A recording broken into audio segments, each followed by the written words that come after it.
Ce qu'il faut au départ, c'est l'engagement des États, c'est-à-dire des pays qui sont sur le trajet. Je crois que cet engagement existe. C'est pourquoi nous allons, dans chaque pays, préparer des pépinières par les populations. Et dès les premières pluies, nous mobilisons les populations pour aller planter des arbres. Il tombe sur le Sénégal 19 milliards de mètres cubes d'eau par an en 3 mois. 19 milliards de mètres cubes d'eau. Mais cette eau s'infiltre dans le sol ou va à la mer. Alors il fallait donc la capter. C'est ce que nous faisons avec les bassins de rétention.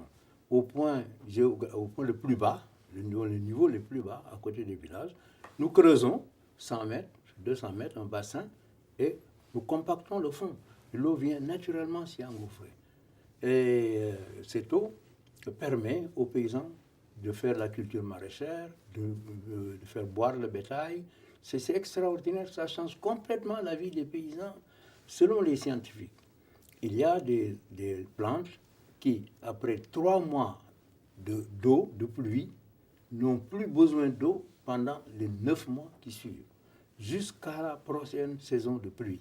Alors l'autre chose aussi, c'est que nous devons mettre les femmes en situation de ne plus couper le bois, des petites forêts, la savane.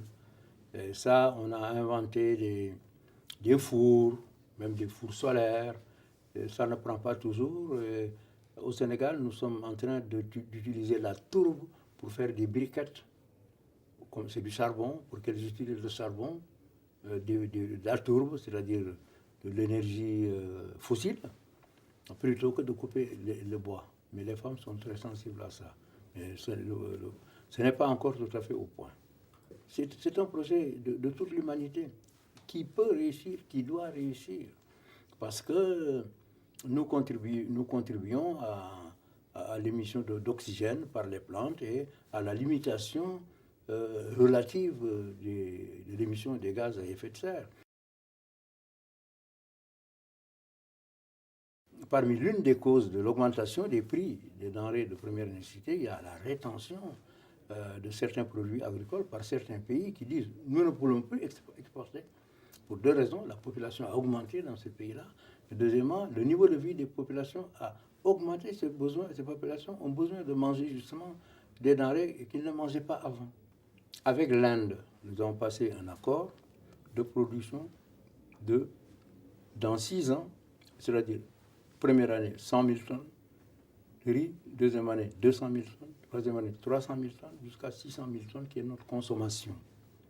Mais en attendant, l'Inde nous fournit, nous vend le riz dont nous avons besoin, 600 000 tonnes la première année, 500 000 tonnes la deuxième année, 400 000 la troisième année. De sorte qu'il y a un mouvement inverse qui fait qu'au bout de 6 ans, nous n'aurons pas besoin d'importer de l'Inde. Nous sommes 20 pays à décider de mettre en place un gouvernement commun, sous la forme d'une union que nous allons définir.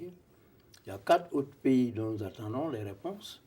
Et les autres, il y en a qui sont contre, qui disent non, d'accord pour le gouvernement continental, mais pas maintenant. Il y en a même qui nous disent qu'il faut 10 ans, etc. Le problème est que certains croient qu'on va leur enlever les attributions qu'ils ont. Il n'y aura plus de président, ils pensent qu'il n'y aura plus de président, il n'y aura plus d'assemblée. Non, on n'y touche pas. Nous allons simplement réaliser des choses communes